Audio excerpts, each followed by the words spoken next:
the implications, if we're right and the NASA sensors are wrong, and the politics are that slowly, painstakingly, NASA's going to start with this mission removing the covers from the eyes of the public around the world and beginning to reveal the Mars that John and I and others have worked to support and document for the last 30-some years. I mean, I've been on this road for 30-some years trying to prove that there has been an exquisite period of inhabited life on the planet Mars, and NASA's been doing everything it can not to tell people the truth, and it may be, given the hints we're seeing, and the more hints we're going to talk about later tonight, that this could be the mission where that finally, John, if your objective is to land, yes, to and explore an incredible, vast, ancient archaeology, which is what I think Mount Sharp really is, sitting there in Gale Crater, yes, a collapsed archaeology, yes, because one of the things this rover is equipped with, which no other rover, no other spacecraft has ever been equipped with, George, it's got headlights. Now, hang on a second.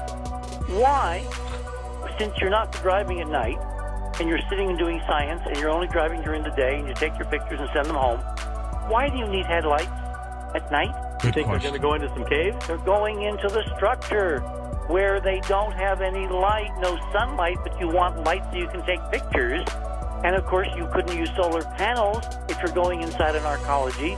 You need nuclear power, which doesn't care whether you're in a building or outside. Look, there's a hidden agenda, and as we go through the morning, I'm going to lay out more data points, carefully researched, so I don't sound like a total idiot, because people can go and confirm this themselves. Now, whether they interpret the data the same way, that's up to them. But the data is there that this is the mission that's going to break the doors down and start, I'm going to use the D word, if they decide that. Is this going to be the catapult, John, to get us really rolling into Mars, this mission? It could be. It has that potential. The politics will tell us, John, whether this is going to be the beginning of what we have been absolutely demanding for 30 years, which is openness, disclosure of what's there, or business as usual, where NASA hides all the good stuff and the American people who paid for it never get to see it. Well, Dick, I agree with you. I got a great quote for you guys from Shelley Thompson. She says that we're taking too long to find extraterrestrial life, seeing as it's already found us. Yeah, it sure has. You're a believer in visitation here, John? Or I'm afraid I am, yes. You are. Well, it's a big universe out there, and we're just one little speck of dust. When a PhD plasma physicist can believe we're being visited from extraterrestrials, that's a pretty big story. Yeah, well, John's not just your ordinary plasma physicist. John's been in on the ground floor. That's what right. I think is, we wind up being the most important investigation of life on Mars. And all we have to do, George, is be a little more patient, because this could be the year. Let's go to... This mission could discover life on Mars. It has the equipment to do it. They're not advertising that as its purpose, but it has the equipment to do it. It has a methane sniffer on it, and it has the ability to distinguish between methane that is caused by biological exhalations or those that are created by a geologic phenomenon.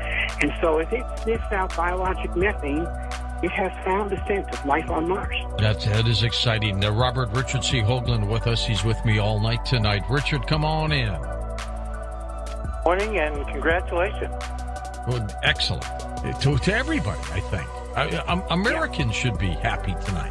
This should be really amazing up for all of us. Robert, let me ask you a question. This thing is a metric ton. It required an enormous technological leap forward beyond spirit and opportunity, which were, a couple 100 pounds, to actually pull this thing off.